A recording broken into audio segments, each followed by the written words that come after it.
Oke, balik lagi sama gue si Krempeng di sini, dan di video kali ini gue mau nge-review sedikit mengenai penggunaan iPhone 12 gue ini yang udah gue update ke iOS 15 Developer Beta 1. Kurang lebih udah 5 harian gue menikmati iOS 15 Beta 1 ini. Jadi gue akan kasih pengalaman pemakaian gue selama kurang lebih 5 hari itu. Device yang gue pakai ini adalah iPhone 12 ya. Kalian juga udah pasti tahu kalau ngikutin video-video gue sebelumnya. Jadi di iOS 15 ini muncul beberapa fitur-fitur baru yang bisa dibilang minor sih, nggak terlalu besar untuk update-annya. Gue juga udah bahas beberapa di video perilisan iOS 15 yang ini. Kalian bisa cek aja. Dan di sini gue mau ngasih review beberapa fitur yang baru, tapi nggak semua ya, karena udah gue bahas juga.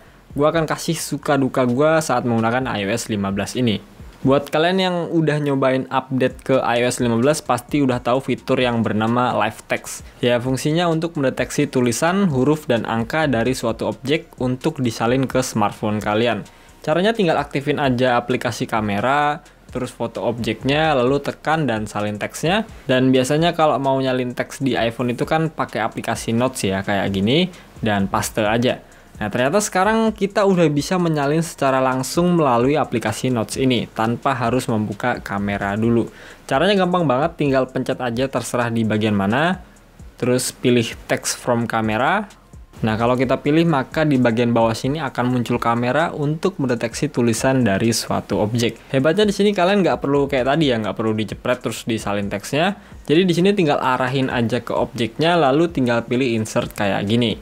Jadi kita bisa lebih simpel menggunakan fitur Live Text ini. Dan kalau kita arahin ke objek lain, maka teks sebelumnya itu akan hilang dan akan berpindah ke teks di objek yang baru. Kalau sudah fix, baru di-insert aja seperti tadi. Dan alhamdulillahnya untuk fitur Live Text ini berjalan dengan lancar untuk mendeteksi tulisan yang terbaca jelas. Sempat juga gue nyobain mendeteksi tulisan tangan yang jelek ya, yang jelek pokoknya sulit banget terbaca. Hasilnya itu bener-bener nggak sesuai sama yang ada di tulisan.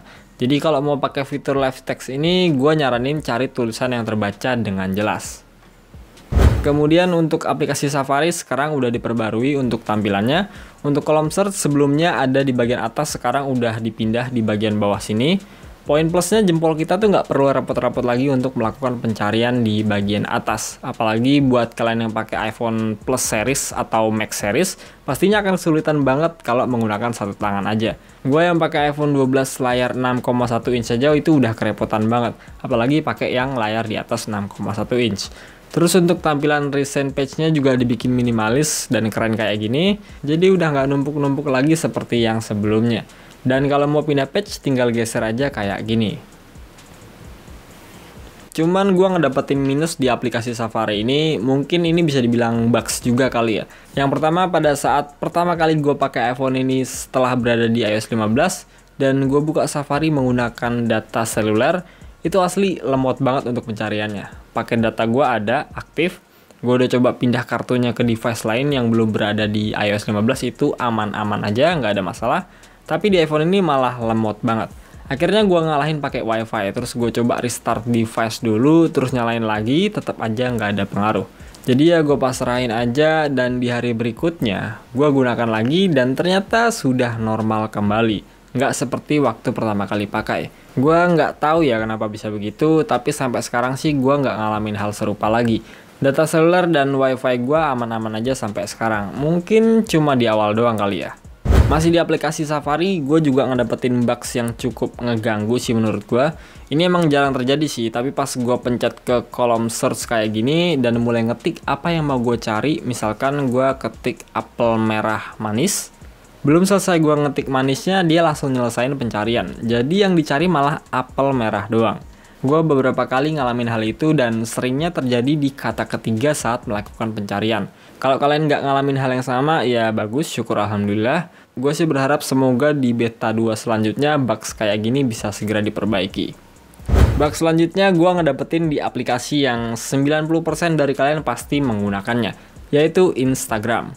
Di Instagram gue mengalami pelambatan aplikasi atau apa ya namanya. Gue sempat bikin videonya kok. Jadi gini kasusnya. Saat gue buka Instastory dan pengen lihat berapa dan siapa aja yang lihat story gue, kan pencet di bagian bawah sini. Nah, pas dipencet tuh dia nggak langsung cepet nampilin hasilnya, ada delay sepersekian detik baru dia muncul. Gue penasaran coba di iPhone yang masih pakai iOS 14 tuh nggak kayak gitu. Pencet ya langsung respon dan nampilin hasil di detik itu juga. Itu gue alamin di iPhone XR juga ya, yang udah gue update ke iOS 15. Jadi nggak cuma di satu iPhone aja. Kalau kalian ngalamin juga, coba deh tulis di kolom komentar. Dan kalau kalian masih ada di iOS 14, coba bedain sama yang gue rasain ini. Emang beneran beda atau enggak? Tadinya tuh gue sempat berpikir apa aplikasi Instagramnya ini belum gue update kali ya. Dan pada saat gue cek ke App Store, ternyata aplikasi gue ini udah berada di versi yang terbaru. Jadi kemungkinan besar ini memang bugs dari iOS-nya. Lanjut untuk aplikasi WhatsApp. Jadi pada saat gue mau kirim pesan berupa gambar yang diambil dari kamera langsung kayak gini, gue sempat ngalamin force close beberapa kali. Itu terjadi kemarin ya. Nggak sering kok dan nggak bisa ditentuin juga kapan terjadinya. Kebetulan aja sekarang lagi nggak terjadi. Tapi yang gue alamin waktu itu ya seperti itu. Langsung force close gitu aja aplikasinya. Dan harus buka ulang lagi untuk bisa mengirim gambarnya. Kalau untuk bugs gue rasa itu aja sih yang gue dapetin selama pemakaian 5 hari ini. Mungkin buat kalian yang ngalamin bugs yang berbeda bisa ceritain aja di kolom komentar. Selanjutnya untuk performa, gue bisa bilang ini lebih cepat dari iOS 14.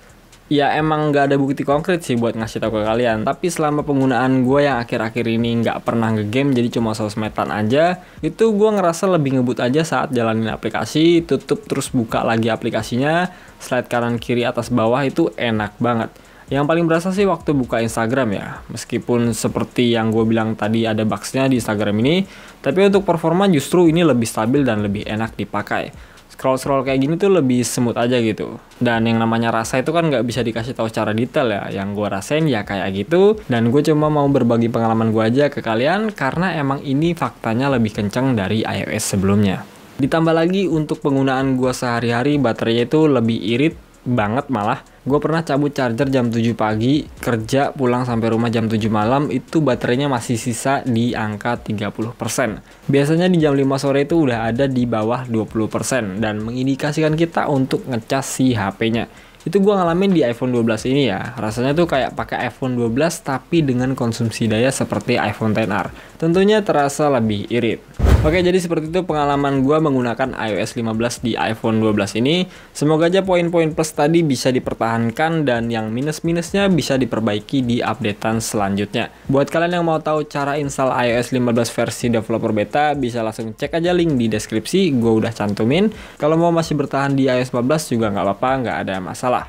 So, gue rasa gitu aja video dari gue, semoga bisa bermanfaat. Seperti biasa, kalau kalian punya pertanyaan seputar iPhone, bisa langsung follow dan DM aja Instagram gue pamit.